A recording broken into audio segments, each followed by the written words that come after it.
While we're at the chicken pen, we might as well discuss broody hens. So a broody hen is a hen that has decided to set a nest of eggs.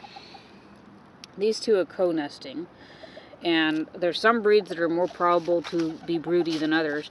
Broody hens save you from having to incubate your eggs, buy chicks, or keep your chicks under a light.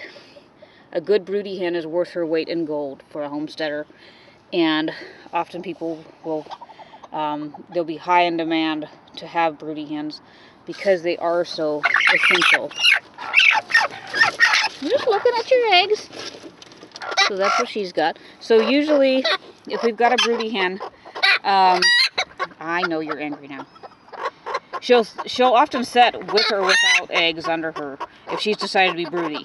So she'll be sitting there, and sometimes they'll have a head tick, and they have a little mommy call, like whoo, whoo, whoo, whoo, as they walk along, and you can identify that they're acting different than the other hens when they're off of the nest. And they're just sitting on the nest and they won't get off. And broody hens that have been reared by a mother will often be better mothers. So it propagates the species to go ahead and let them brood. And they actually have a better hatch rate than our incubator does, by far. Particularly seramas. These are seramas, and they're notoriously difficult to hatch. So it's better to let them hatch them themselves than you try to hatch them, because they'll get up to 100% hatch, whereas you're getting, 30 or something. And 30 to 50, 60 if you're really lucky. So they can be hard to hatch. So, and the same reason we keep Muscovy ducks is they're broody. And when you're homesteading, that's very, very valuable, because of a single power outage and all your chicken eggs that you were incubating are gone. Or if your heat light goes out, then all the little chicks are gone. But with your broody hen, you don't have to worry about any of that. So keeping one around is a good idea. Investigate which ones are probable for broodiness, and that way you can have the whole system like we have with your rooster and your hens that'll set. And then you have you can perpetuate your flock for years and years without having to bring in new blood, which, every time you bring something in, it can be a little bit dangerous. So to encourage broodiness, you don't have to let them stack up eggs, because that can be dangerous. That can also encourage them to eat eggs, because they'll get broken when they get in there. To encourage broodiness, keep pullets that were hatched from the mother hen. That'll automatically, a lot of times. You can keep lots of Easter egg, little plastic Easter eggs in the nest box, and that'll encourage them.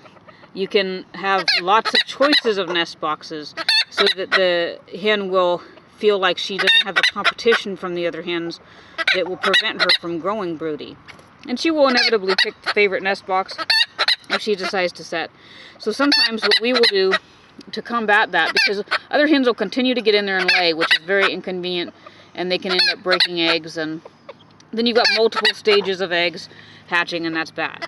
So what we sometimes will do, if the hen will allow us, is, because we keep the milk crates as their nest boxes in the standard hen house, not in here. Here we just let them do a thing, because there's very few hens in here. And we keep the milk crates, so then when they start setting in the milk crate, we'll take it down and we'll add it in a stack, and we'll have like 3 or 4 broody hens stacked up that are hatching eggs, and they're in their little milk crate, and you feed and water them in there. And most hens that are going to be good broody hens don't leave the nest, even though they can. So it's better sometimes to isolate them. And we've had really good luck that way with ones that truly wanted to be mothers. The ones that were just playing with it, sometimes they'd force their way out or break the eggs or whatever like that, and they weren't serious. So if you have a broody hen, if you can't identify her readily, then tag her with like a cable wire tie, so that you'll know next year this was my broody hen. But do be aware there's one drawback of broody hens. Sometimes they can turn into little cannibals and start eating eggs as they get older. In the old days, a 98-year-old woman I knew said that when they went broody, they put them in the stew pot.